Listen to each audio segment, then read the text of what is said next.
কাকা কি অবস্থা? আর বাতি জানি বাতিজার দিনকালের অবস্থা তো খুবই খারাপ, রাইতের অবস্থা আরো খারাপ। বুঝতেছি না বনাইছে ইদরা ইস্কা তেল এসে রোজাটাও শেষ, দিনকালের অবস্থা খুবই খারাপ। বাতি আমি কিছুই বলতেছি না কি করার।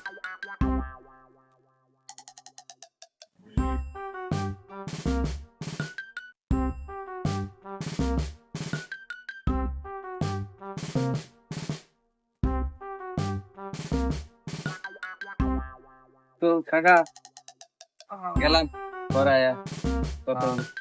আরে দাঁড়া বাতিজা, হ্যাঁ কাকা। তুই কি আমারে নুনসু মনে করছস? আমি কিন্তু তোর উস্তাদ। দাঁড়া যে জ্ঞান নিছস এনে রাখ। হ্যাঁ আমি আপনার পরীক্ষা কারণে লেগে লইছিলাম আর কি। তুমি আমারে পরীক্ষা করো, হ্যাঁ? আপনার ট্রেনটা কি আগের মতন আছে না চেঞ্জ হয়ে গেছে? ওস্তাদ যা পরিস্থিতি বুঝতেছি রাইতের কামটা ছাইরা দেন। তুই এনে ব কিতা কইতে চত ক ঠিক করে ক। রমজান মাসটাও প্রায় শেষ হয়ে যেতেছে, মসজিদ কমিটি গঠন হইতেছে। অনেকটা চিন্তা করছি রাইতের কামটা ছাইরা দিয়া মসজিদ কমিটির সভাপতি নির্বাচনে কারো। আমরার ডিউটি হইছে রাইতে, আমরার কাম হইছে রাইতে। দিনের বেলা তো কাম করি মানুষের ধ্যানের লাগে, রাইতে চুরি করা হইছে আমরা মেইন কাজ। তুই মসজিদ কমিটির যাবি কিতা বুঝ আমার বোঝা।